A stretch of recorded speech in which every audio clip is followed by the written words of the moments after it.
S ಸಂಕೇತ ಅವರ ಹತ್ರ ನನ್ನ ಮೊದಲ ಪ್ರಶ್ನೆ. ಸಂಕೇತ್ ಜಿ, ಏನ್ ಗೊತ್ತಾ, ಈಗ ರಾಜ್ಯಪಾಲರು ಬಹುಮತವನ್ನ ಸಾಬೀತುಪಡಿಸದೆ ಸರ್ಕಾರ ರಚನೆಯನ್ನ ಮಾಡೋದಕ್ಕೆ ನಾನು ಪರ್ಮಿಷನ್ ಕೊಡಲ್ಲ ಅಥವಾ ನಾನು ನಿಮ್ಮನ್ನು ಕರೆಯಲ್ಲ ಅಂತಾನೂ ಕೂಡ ಹೇಳಿದ್ರು. ಆದ್ರೆ ಆ ರೀತಿ ಎಲ್ಲೂ ಇಲ್ಲ ಅನ್ನೋ ವಿಚಾರ ಕೂಡ ನೆನ್ನೆ ಚರ್ಚೆ ಆಯ್ತು.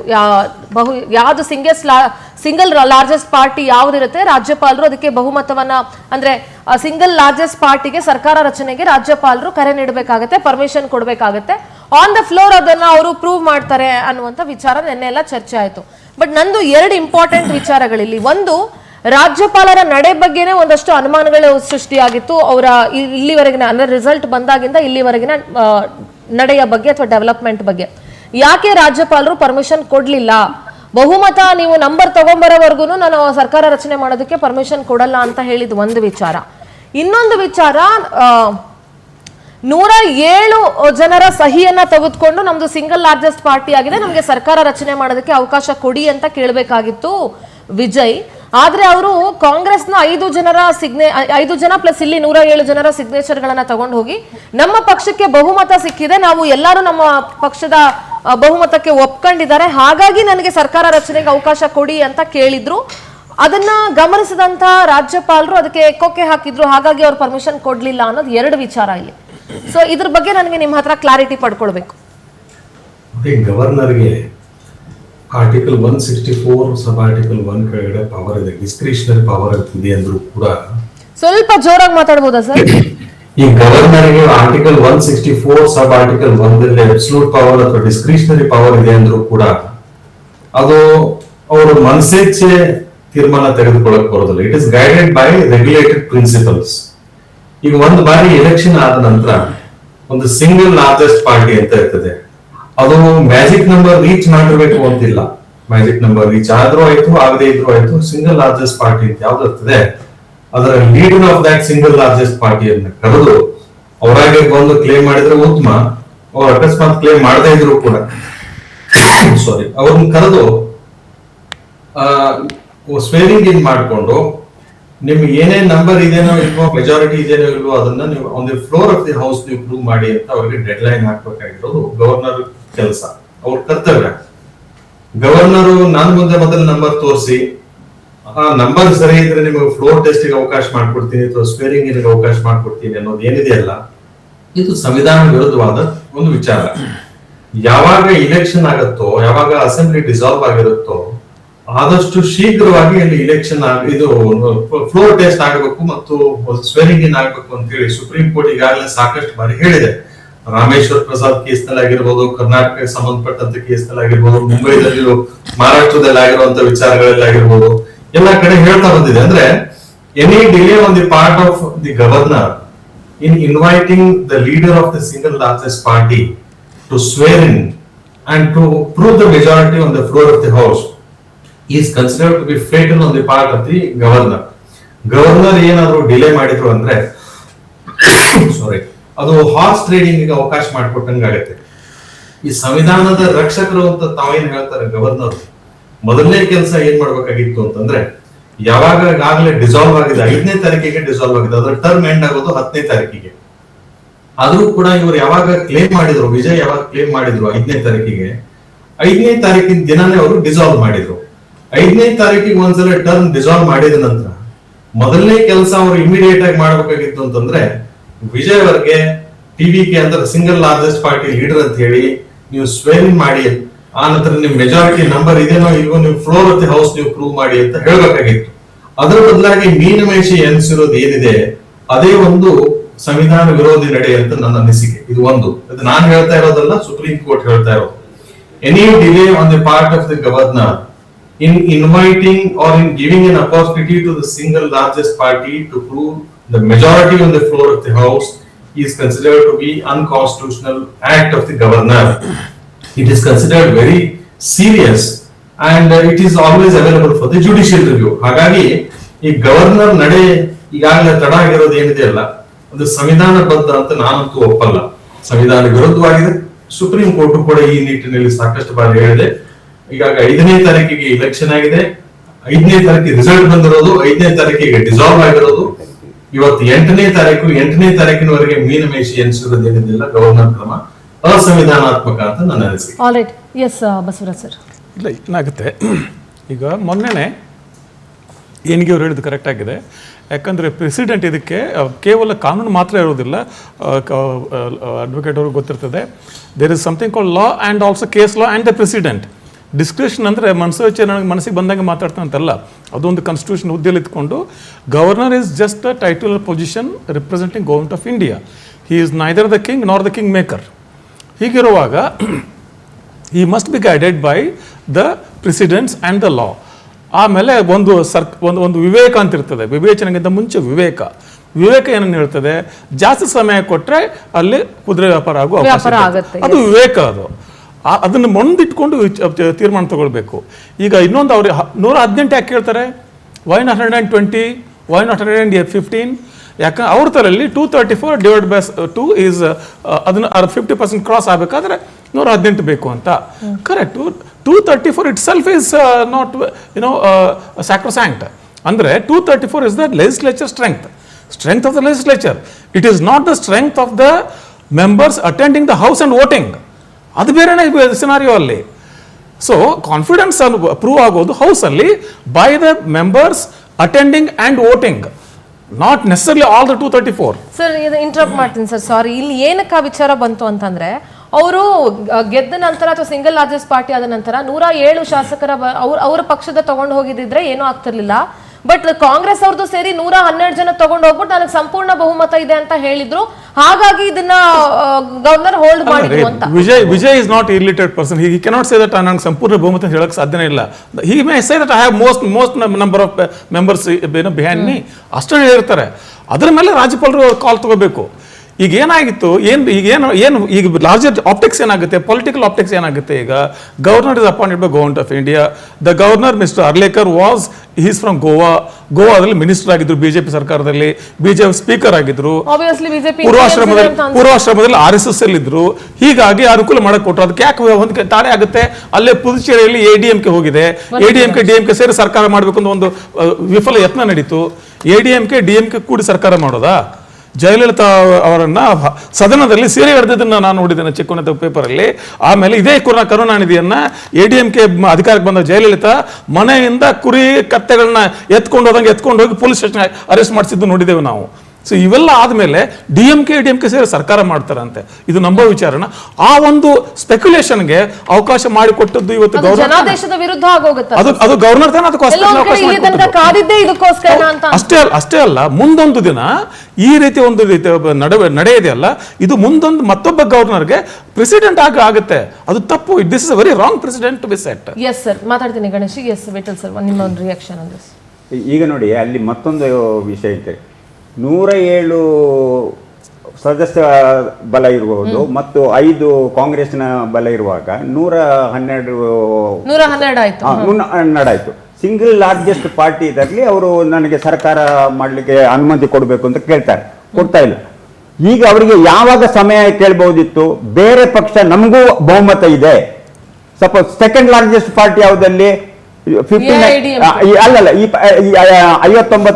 ಸೀಟ್ ಇದ್ದದ್ದು DMK, 47 ಸೀಟ್ ಇದ್ದದ್ದು AIMK.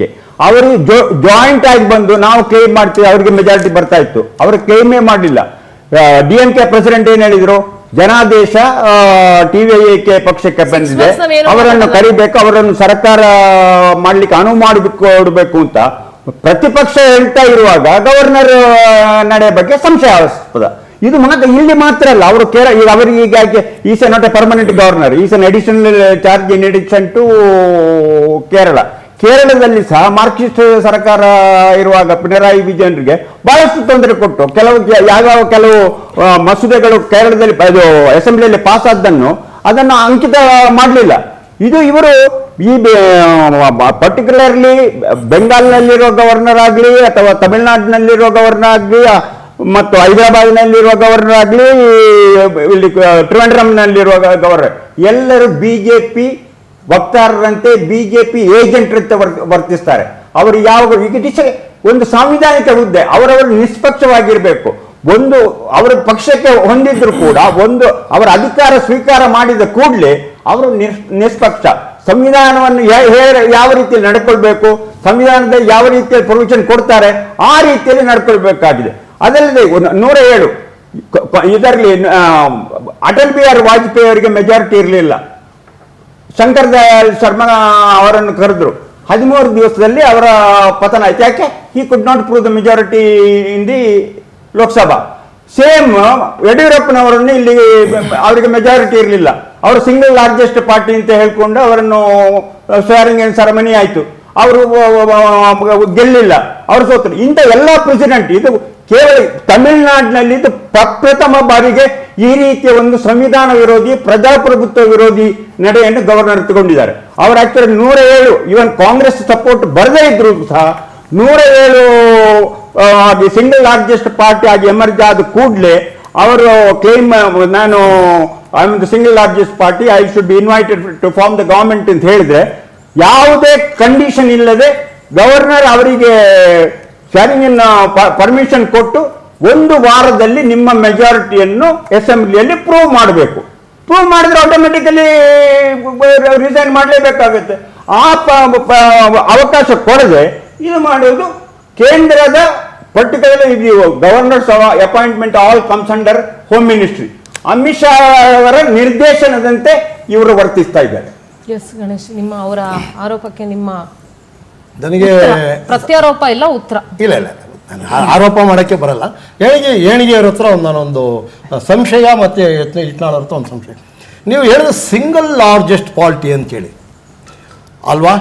ಯಾವಾಗ ಕಾಂಗ್ರೆಸ್ ಹೋಯ್ತೋ ಅದು ಮೈತ್ರಿಯ ಸರ್ಕಾರ ಆಗತ್ತೆ, ಸಿಂಗಲ್ ಲಾರ್ಜೆಸ್ಟ್ ಅಲ್ಲ.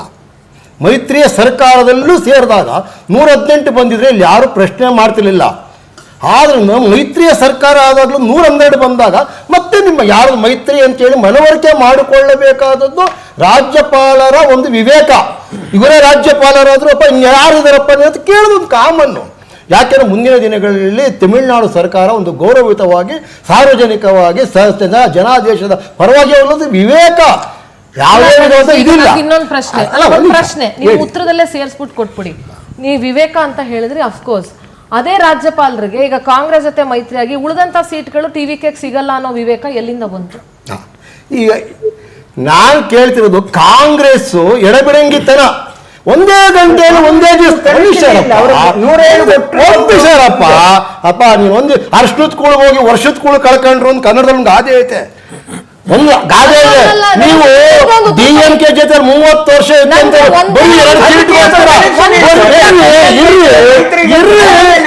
ಇರ್ರಿ ಶಾಂತವಾಗಿ ಕೇಳ್ರಿ. 2 ಸೀಟ್ಗೋಸ್ಕರ ಪರಾವಲಂಬಿಗಳಾಗಿ ಕೊಟ್ಟಲ್ಲ. ನೀವು ಕೊಡೋದ್ರ ಬಗ್ಗೆ ನಮ್ದು ಆಕ್ಷೇಪ ಇಲ್ಲ, ಆದ್ರೆ 30 ವರ್ಷ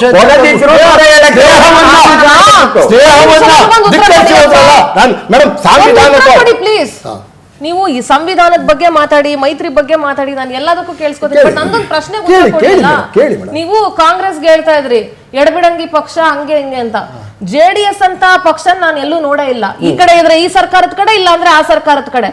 ಅವ್ರು ನಮ್ಮ ಅಂತ ಜೊತೆ ನೀವ್ ಹೆಂಗ್ ಮೈತ್ರಿ ಮಾಡ್ಕೊಂಡು ಹೋದ್ರಿ? ಅಲ್ಲ, ಇದೇ ಡಿಎಂಕೆ ಬಿಜೆಪಿ ಜೊತೆಯಲ್ಲಿ 99 to 2023 ವಾಜಪೇಯಿ ಸರ್ಕಾರದ ಭಾಗವಾಗಿತ್ತು. ಅದಕ್ಕೆ ಹೇಳಿದ್ದು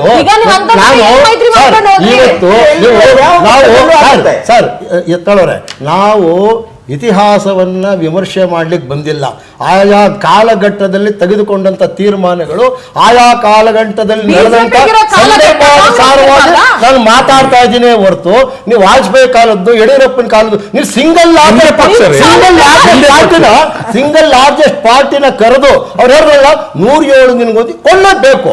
ಆದ್ರೆ ನಾನು ಅಲ್ಲಿ ಮಾಡ್ತೀನಿ, ಅದು ಕರೆಕ್ಟ್. ಒಂದು ವೇಳೆ ಕಾಂಗ್ರೆಸ್ ಬಂದ ತಕ್ಷಣ ಅದು ಮೈತ್ರಿ ಸರ್ಕಾರ, ನಿನ್ನ ಜೊತೆಲಿ ಇನ್ಯಾರಿದ್ರೆ ಮೈತ್ರಿ ಸರ್ಕಾರ ಒಬ್ಬ ರಾಜ್ಯಪಾಲರಾಗಿ ರಾಜ್ಯದ ಹಿತಾಸಕ್ತಿಯನ್ನ ಪ್ರಶ್ನಿಸುವುದರಲ್ಲಿ ಧಿಕ್ಕಾರ ಮಾಡಿ ಜಸ್ಟ್ 2 days 15 ದಿವಸಗಳ ಅವಕಾಶ ಇದೆ ಅಲ್ವಾ? ಹಾಗಾಗಿ ಇವತ್ತು ಆತಗಾರನಿಗೆ ಬುದ್ಧಿಮಟ್ಟ ಅನ್ನತಕ್ಕಂಥ ಪ್ರಸಂಗಕ್ಕೆ ಬೀಳದೆ ಇವತ್ತು ಅದಕ್ಕೆ ಒಂದು ಬೆಲೆ ಸಿಕ್ಕಿದೆ. ಎಲ್ಲರೂ ಬಂದು ನಾವು ಸಂತೋಷ ಪಡ್ತೀವಿ. ಅವರ ಜನಾದೇಶಕ್ಕೆ ತಕ್ಕನಾದಂಥ ಮುಖ್ಯಮಂತ್ರಿ ಆಗಲಿ, ಆಡಳಿತ ಚೆನ್ನಾಗಿ ನಡೆಸಲಿ, ಅದಕ್ಕೆ ನಾನು ಗೌರವಿಸ್ತೀನಿ. ಆದರೆ ಆಡಳಿತ ಕೊಡಲಿಲ್ಲ ಅನ್ನತಕ್ಕಂಥ ಕೊಂಕು ನುಡಿಗಳು ಕುಚೇಷ್ಟೆ ಮಾತ್ರ ಇರುತ್ತಲ್ಲ, ಅದು ಕಾಂಗ್ರೆಸ್ ಸರ್ಕಾರದ ಒಂದು ಸೆಕೆಂಡ್ ಪಾರ್ಟ್. ನನಗೆ ಇವಾಗ ಗಣೇಶ್ ಅವ್ರು ಹೇಳಿದಿನ ಸ್ವೀಟ್ ಅಂಡ್ ಶಾರ್ಟ್ ಆಗಿ ನಾನು ಪ್ರಶ್ನೆ ಇಟ್ಬಿಡ್ತೀನಿ ನಿಮ್ಮ ಮುಂದೆ. ಸಿಂಗಲ್ ಲಾರ್ಜೆಸ್ಟ್ ಪಾರ್ಟಿ ಇದ್ದಿದ್ರೆ ಕೊಡ್ಬೇಕಾಗಿತ್ತು. ಆದ್ರೆ ಅವರು ಕಾಂಗ್ರೆಸ್ ಅವ್ರ ಜೊತೆ ಬಂದಾಗ ಮೈತ್ರಿ ಆಗುತ್ತೆ, ನಿಮ್ ಜೊತೆ ಇನ್ಯಾರ್ಯಾರು ಇದಾರೆ ಕೇಳಿದ್ದಾರೆ, ಅದಕ್ಕೆ ಕೊಟ್ಟಿಲ್ಲ ಅವರು ಅಂತ ಹೇಳಿದ್ರು. ಏನಾದ್ರು ಸಿಂಗಲ್ ಲಾರ್ಜೆಸ್ಟ್ ಪಾರ್ಟಿ ಮತ್ತೊಂದು ಪಕ್ಷದ ಜೊತೆ ಮೈತ್ರಿ ಮಾಡ್ಕೊಂಡು ಬಂದು ನಾವ್ ಇಷ್ಟು ಸೀಟ್ ಇದೀವಿ, ಉಳಿದಂತ ಸೀಟ್ಗಳನ್ನ ನಾವು ಮಾಡ್ಕೊಳ್ತೀವಿ ಅಂತ ಫ್ಲೋರ್ ಬಹುಮತಕ್ಕೆ ಅಂತ ಹೇಳಿದಾಗ ಕೊಡಬಾರ್ದು ಅನ್ನೋದೇನಾದ್ರೂ ರಾಜ್ಯಪಾಲರಲ್ಲಿ ರೂಲ್ ಇದೆಯಾ? ನೋಡಿ, ಸುಪ್ರೀಂ ಕೋರ್ಟ್ ಜಜ್ಮೆಂಟ್ ಗಳನ್ನ ಮತ್ತು ಅದರಲ್ಲಿ ಉಲ್ಲೇಖವಾಗಿರುವಂತ ವಿಚಾರಗಳನ್ನ ಒಂದ್ 2-3 ವಾಕ್ಯದಲ್ಲಿ ಹೇಳಿಬಿಟ್ರೆ ಅವಾಗ ಅರ್ಥ ಆಗುತ್ತೆ, ಅವ್ರ ಉತ್ತರನೂ ಸಿಗುತ್ತೆ. ಮೊದಲೇದ್ದು SR Bommai versus union of India 1994 judgment. ಅದರಲ್ಲಿ ಏನ್ ಹೇಳ್ತಾರೆ ಅಂದ್ರೆ, government's majority is tested on the floor of the house, not in the Raj Bhavan ಅಂತ ಹೇಳ್ತಾರೆ. ಒಂದು. ಎರಡನೇದು Rameshwar Prasad versus union of India 2006 judgment. Governor's actions are open for the judicial review. ಎಷ್ಟು ದಿನ ಡಿಲೇ ಮಾಡ್ತಾರೆ, ಯಾವ ರೀತಿ ನಡ್ಕೊಂತಾರೆ ಅನ್ನೋದು ಜುಡಿಷಿಯಲ್ ರಿವ್ಯೂ. ಅವ್ರ ಮನಸ್ಸಿಗೆ ಬಂದಾಗೆ ನಡ್ಕೊಳಕ್ ಬರಲ್ಲ, ಅದು ರಾಮೇಶ್ವರ್ ಪ್ರಸಾದ್ ದಲ್ಲಿ ಹೇಳ್ತಾರೆ. Shiv Sena versus union of India 2019 judgment ನಲ್ಲಿ ಏನ್ ಹೇಳ್ತಾರೆ ಅಂದ್ರೆ, governor must act swiftly in conducting the floor test. ಆದಷ್ಟು ಬೇಗ ಫ್ಲೋರ್ ಟೆಸ್ಟ್ ಮಾಡ್ಬೇಕು ಗವರ್ನರ್ ಅಂತಾರೆ, ಮೀನ್ಮೇಷಿ ಅನ್ಸೋಂಗಿಲ್ಲ. ರಾಮೇಶ್ವರ್ ಪ್ರಸಾದ್ ನಲ್ಲಿ ಒಂದು ವಿಚಾರವನ್ನು ಸ್ಪಷ್ಟ ಹೇಳ್ತಾರೆ, governor has to swiftly invite the leader of the single largest party or a pre-poll alliance with a majority to form the government. ಅಂದ್ರೆ ಎರಡು ವಿಚಾರ ಹೇಳ್ತಾರೆ, ಒಂದು ಸಿಂಗಲ್ ಲಾರ್ಜೆಸ್ಟ್ ಪಾರ್ಟಿ ಆಗಿರಬೇಕು ಅಥವಾ ಪ್ರೀ-ಪೋಲ್ ಅಲಯನ್ಸ್ ನಲ್ಲಿ ಸಿಂಗಲ್ ಲಾರ್ಜೆಸ್ಟ್ ಆಗಿರಬೇಕು, ಅದನ್ನ ನೀವು ಕರೀರಿ, ಇನ್ವೈಟ್ ಮಾಡಿ ಅಂತ ಹೇಳ್ತಾರೆ. ಇದರಲ್ಲಿ ಪ್ರೀ-ಪೋಲ್ ಅಲಯನ್ಸ್ ಇಲ್ಲ ಅಂತಂದ್ರೂ ಕೂಡ there is already a single largest party. ಇದು it's A common sense. TVK is a single largest party ಅನ್ನೋದಕ್ಕೆ ನೀವು ದುರ್ಬೀನ್ ಹಿಡಿದು ನೋಡ್ಬೇಕಾಗಿಲ್ಲ, ಕಣ್ಣಿಗೆ ಕಾಣ್ತಾ ಇದೆ. It's A common sense. ಅಕಸ್ಮಾತ್ ಇಷ್ಟೆಲ್ಲ ನಮ್ಗೆ ಎದುರುಗಡೆ ಮಾಹಿತಿ ಇದ್ರೂ ಕೂಡ ಸಿಂಗಲ್ ಲಾರ್ಜೆಸ್ಟ್ ಪಾರ್ಟಿ ಹೌದು ಅನ್ನೋ ಅಂತ ನೀವು ಮತ್ತೆ ಪರಿಶೀಲನೆ ಮಾಡ್ತೀನಿ ಅಂತಂದ್ರೆ ನೀವು ಅಂಗೈ ಹುಣ್ಣಿಗೆ ಕನ್ನಡಿ ಬೇಕಾ ಅನ್ನೋ ತರ ಬರುತ್ತೆ. ಇದು ಒಂದು. ಮತ್ತೆ ಈ ನಡೆ ಏನಿದೆ ಅಲ್ಲ, ಗವರ್ನರ್ ನಡೆ, ನೀವು ಎದುರುಗಡೆ ಸಿಂಗಲ್ ಲಾರ್ಜೆಸ್ಟ್ ಪಾರ್ಟಿ ಯಾವ್ದು ಅಂತ ಇದ್ರೂ ಕೂಡ ಅದಕ್ಕೆ ಅವಕಾಶ ಕೊಡಲಾರದೆ ಅವ್ರ ನಂಬರ್ ನ ತೆಗೆದುಕೊಂಡು ನನ್ ಮುಂದೆ ಬನ್ನಿ, ರಾಜಭವನದಲ್ಲಿ ನಾನು ಸ್ಯಾಟಿಸ್ಫೈ ಮಾಡಿ, ನಾನು ಅವಕಾಶ ಕೊಟ್ರೆ ನೀವು ಫ್ಲೋರ್ ಟೆಸ್ಟ್ ಮಾಡಿ ಅಥವಾ ಸ್ವೇರ್ ಇನ್ ಮಾಡಿ ಅಂತ ಏನೋದೇ ಅಲ್ಲ. ಇದು ಅತಿಶಯೋಕ್ತಿ ಆಗ್ತದೆ, ಅಥವಾ ಈ ಅವ್ರ ಹಕ್ಕನ್ನ ಅತಿಕ್ರಮಣ ಮಾಡಿದಂಗೆ ಆಗ್ತದೆ. ಹಾಗಾಗಿ ಈ ಗವರ್ನರ್ ನಡೆ ಏನಿದೆ, ನಾನು ಏನ್ ಸುಪ್ರೀಂ ಕೋರ್ಟ್ ಜಜ್ಮೆಂಟ್ ಗಳನ್ನ ಏನ್ ಹೇಳಿದೆ ಅದನ್ನೆಲ್ಲ ನೀವು ಕಂಪೇರ್ ಮಾಡಿ ನೋಡೋದಾದ್ರೆ ಅದು ಅಸಂವಿಧಾನಾತ್ಮಕ ನಡೆ. Any delay on the part of the governor in not inviting the leader of the single largest party, not necessarily who has the magic number, ಅದನ್ನ ಏನಿದೆ that is called as unconstitutional. ಈಗ ಸಂಕೇಜಿ ನಾನು interrupt ಮಾಡ್ತೀನಿ, ಇಲ್ಲಿ ಹೆಂಗಾಗಿದೆ ಅಂದ್ರೆ ನೋಡಿ sir, West Bengal ಅಲ್ಲಿ CM is not ready to resign, governor ವಜಾ ಮಾಡ್ಬಿಟ್ರು. ಅಲ್ಲಿ ವಜಾ ಮಾಡಿದ್ರು, ಇಲ್ಲಿ ಅಪಾಯಿಂಟ್ಮೆಂಟ್ ಕೊಡಕ್ಕೆ ಒದ್ದಾಡ್ತಾವ್ರೆ ಗವರ್ನರ್ ತಮಿಳ್ನಾಡಲ್ಲಿ. ಪರ್ಮಿಷನ್ ಕೊಡಕ್ಕೆ ಸರ್ಕಾರ ಪರ್ಮಿಷನ್ ಕೊಡಕ್ಕೆ ದ್ವಂದ್ವದ ಎಕ್ಸಾಂಪಲ್ ಇರ್ತೀನಿ, ಸಂಕೇತ ಒಂದೇ ಒಂದು ನಿಮಿಷ, ದ್ವಂದ್ವದ ಎಕ್ಸಾಂಪಲ್ ಹೇಳ್ತೇನೆ. ಈಗೇನು ಸಿಂಗಲ್ ಲಾರ್ಜೆಸ್ಟ್ ಪಾರ್ಟಿನ ಕರೀಲೇಬೇಕಿಲ್ಲ ಅಂತ ಗಣೇಶ್ ಅವರು ವಾದ ಮಾಡಿದ್ರು. ಸರ್ ಯಡಿಯೂರಪ್ಪ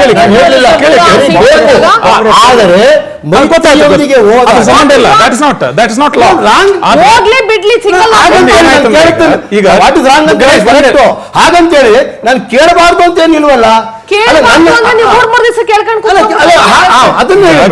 ಗಣೇಶ್ 2004 ಏನಾಗಿತ್ತು? BJP number 1, number 2 Congress, number 3 JDS. ಸರ್ಕಾರ ಯಾರು ಮಾಡಿದ್ರು? ಅವಾಗ ಏನಂದ್ರಿ ನೀವು? ಅವಾಗ ಏನಂತ ಮಾತಾಡಿದ್ರಿ ನೀವು?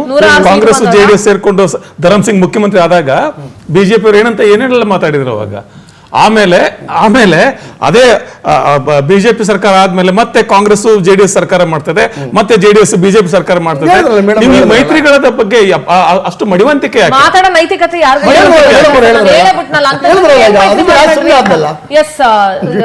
ವಿಠಲ್ ಸರ್, ನಿಮ್ಮ ರಿಯಾಕ್ಷನ್? ಅಲ್ಲ, ಅಲ್ಲಿ ಮತ್ತೊಂದು ವಿಷಯ ಅಂತ ಹೇಳಿದ್ರೆ, ಈವನ್ BJP ಯಾಕೆ ಇದು ಗವರ್ನರ್ ಯಾಕೆ ಇದು ಪೋಸ್ಟ್ಪೋನ್ ಮಾಡ್ತಾ ಇದ್ದಾರೆ, ಮುಂದೂಡ್ತಾ ಇದ್ದಾರೆ ಅಂತ ಹೇಳಿದ್ರೆ, there is an attempt to make ಇದು ಯಾವುದು ADMK ಸರ್ಕಾರ ಮಾಡಿ ಅದಕ್ಕೆ DMK ಬೆಂಬಲ ಕೊಡ್ತದೆ ಅಂತ ಹೇಳುವಂತ ಪ್ರೆಷರ್ ಹಾಕಿದ್ದಾರೆ. ಇವಾಗಲೂ ಆ ಪ್ರೆಷರ್ ಹಾಕುವಾಗ ಈಗ DMK ಏನ್ ಹೇಳಿದ್ರು? ಟೈಮ್ ಬೈ ಮಾಡಿದ್ದಾರೆ. DMK ಸ್ಪಷ್ಟ ಹೇಳಿದೆ, no, we are not going to against, because we are accepting and we will act as a responsible opposition party. We don't want to, we are no attempt, we are not, because ನಮಗೂ ADMK-ಗೂ ಆಗಲ್ಲ. ಈಗ ಸಿಪಿಐನ D ರಾಜ ಹೇಳಿದ್ದನ್ನು ಕೇಳಿದರೆ ಬಹಳ ಸ್ಪಷ್ಟವಾಗಿ ಹೇಳಿದ್ದಾರೆ ಅವರು.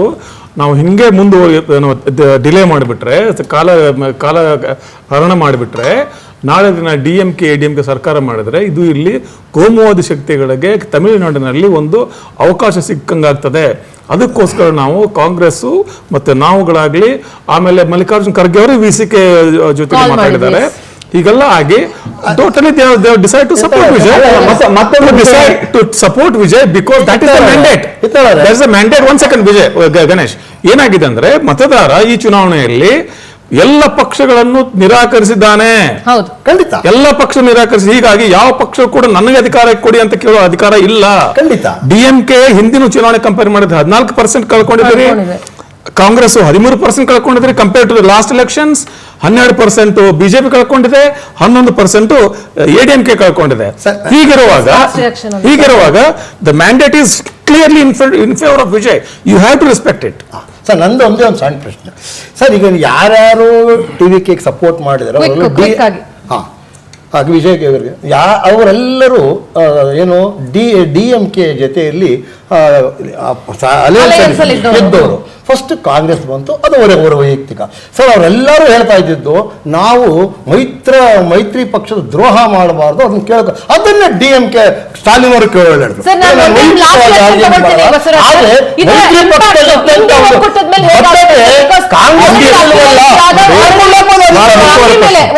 ಬಹಳ ಮುಖ್ಯ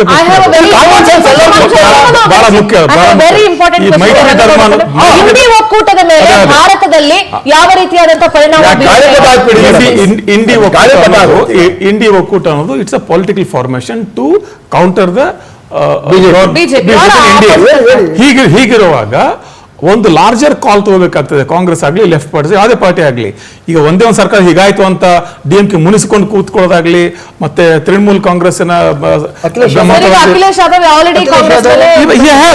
ಆದ್ರೆ ದೇರ್ ಇಸ್ ಸ್ಟಿಲ್ ಟೈಮ್. ಒಂದು ನಿಮಿಷ ಗಣೇಶ್, ಇನ್ನೂ 2 ವರ್ಷ ಟೈಮ್ ಇದೆ, ನೆಗೋಷಿಯೇಷನ್ ನಡೀತವೆ. ಯಾಕಂದ್ರೆ ಇದು ಅವಸರದಲ್ಲಿ ತಗೊಳ್ಳುವಂತ ತೀರ್ಮಾನ ಅಲ್ಲ. ಪಾಲಿಟಿಕ್ಸ್ ಅಲ್ಲಿ ವಿಜಯ್ ಒಂದು ಮಾತನ್ನು ಹೇಳ್ತಾ ಇದ್ರು, ಚುನಾವಣೆ ಪರ್ಯಂತ ಹೇಳ್ತಾ ಇದ್ರು, ADMK and BJP are my ideological enemies, DMK is my political enemy ಅಂತ. ಪೊಲಿಟಿಕಲ್ ಎನಿಮಿ ನಾಳೆ ಪೊಲಿಟಿಕಲ್ ಫ್ರೆಂಡ್ ಆಗ್ಬೋದು, ಐಡಿಯಾಲಜಿಕಲ್ ಎನಿಮಿ ನಿಮ್ಗೆ ಫ್ರೆಂಡ್ ಆಗಲ್ಲ.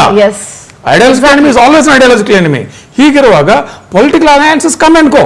ಇವತ್ತು ಒಟ್ಟಿಗೆ ನಾಳೆ ಮತ್ತೆ ಕೂಡ್ತಾರೆ, ಇವತ್ತು ಬೇರೆ ಆಗಿರ್ತಾರೆ, ಮತ್ತೆ ಕೂಡ್ತಾರೆ, ಅದು ನಡೀತದೆ. ಆದ್ರೆ ಈ ತರದ ಮೈತ್ರಿ ಧರ್ಮವನ್ನ ಬಿಜೆಪಿನೂ ಮುರಿದಿದೆ, ಕಾಂಗ್ರೆಸ್ ಮುರಿದಿದೆ, JDS ಮುರಿದಿದೆ. ಆದರೆ that is part of the game. Ideological formation ಏನಿದಾವಲ್ಲ, ಆ ಒಂದು ಐಡಿಯಾಲಜಿಕಲ್ ಫಾರ್ಮೇಶನ್ ಮೇಲೆ ಈ ಇಂಡಿ ಒಕ್ಕೂಟನ ಕಟ್ಟೋ ಪ್ರಯತ್ನ ಮಾಡ್ತಿದ್ದಾರೆ. ಇನ್ನು ಟೈಮ್ ಇದೆ ಅದಕ್ಕೆ. ನೆಗೋಷಿಯೇಷನ್, ರಿನೆಗೋಷಿಯೇಷನ್ ಅದೇನ್ ಮಾಡ್ಕೋತಾರೆ. ಸರಿಯಾಗಿ ಒಟ್ಟುಗೂಡಿದ್ರೆ ಒಂದು ಒಳ್ಳೆ ಅಪೋಸಿಷನ್ ಕೊಡ್ತಾರೆ, ಇಲ್ಲ ಮತ್ತೆ ಇದೇ ಮುಂದುವರಿತದೆ. Nobody can help it. But Basavaraj ಅವರ ವಿಚಾರಕ್ಕೆ ನಾನು ಸ್ವಲ್ಪ ಆಕ್ಷೇಪಣೆ ಇದೆ. ಹೇಳಿ. ಪಾಲಿಟಿಕಲ್ ರೈವಲ್ ಬೇರೆ ಮತ್ತೆ ಐಡಿಯಾಲಜಿಕಲ್ ರೈವಲ್ ಬೇರೆ ಅಂತ ಹೇಳ್ತಾ ಇದ್ರು ಒಂದು ವಿಚಾರದಲ್ಲಿ. ಐಡಿಯಾಲಜಿಕಲ್ ರೈವಲ್ಸ್ ಏನು ಒಂದಾಗಲ್ಲ ಅಂತ ಏನ್ ಹೇಳ್ತಿದ್ದಾರೆ, ಅದಕ್ಕೂ ಕೂಡ ಆಕ್ಷೇಪಣೆಗಳಿದಾವೆ. ಬಿಜೆಪಿ ಮತ್ತು JDS ಇದೆ. ಅದೇ ಎಕ್ಸ್ಟ್ರಾ ಸ್ಪೆಷಲ್ ಕೇಸ್ ಇದೆ, ಅನ್ಯಾಚುರಲ್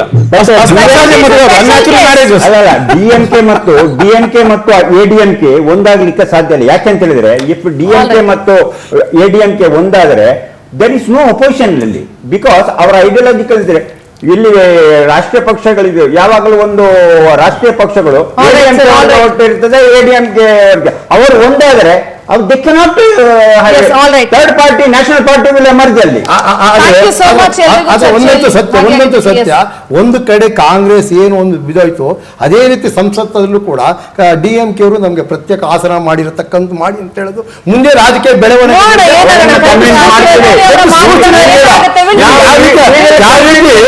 ತನ್ನ ಮೇಲೆ ತಾವೇ ಕಲ್ಲು ಹಾಕೊಳ್ತಾರೆ ಅನ್ನೋದಕ್ಕೆ ಇದು ಒಂದು ಸೂಚನೆ ಕೂಡ. Everything is fair in war and love ಅನ್ನಂಗೆ ಪೊಲಿಟಿಕಲ್ ಅಲ್ಲೂ ಎವ್ರಿಥಿಂಗ್ ಇಸ್ ಫೇರ್ ಅನ್ನಂಗೆ ಆಗೋಗ್ಬಿಟ್ಟಿದೆ.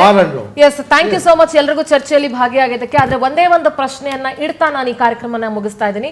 ಬಿಜೆಪಿಯೇತರ ರಾಜ್ಯಗಳು ಅಧಿಕಾರದಲ್ಲಿರುವಂತಹ ರಾಜ್ಯಗಳಲ್ಲಿ ಮಾತ್ರ ಸರ್ಕಾರ ಮತ್ತು ರಾಜ್ಯಪಾಲರ ನಡುವೆ ಯಾಕೆ ಇಂಥ ಸಂಘರ್ಷ ನಡೀತಾ ಇದೆ ಅನ್ನೋ ಪ್ರಶ್ನೆಯನ್ನ ಇಡ್ತಾ ಇವತ್ತಿನ ಪವರ್ ಫೋಕಸ್ ನಲ್ಲಿಗೆ ಮುಗಿಸ್ತಾ ಇದ್ದೀನಿ. ನೋಡ್ತಾ ಇರಿ ಪವರ್ ಟಿವಿ, ಇದು ನಿಮ್ಮ ಶಕ್ತಿ.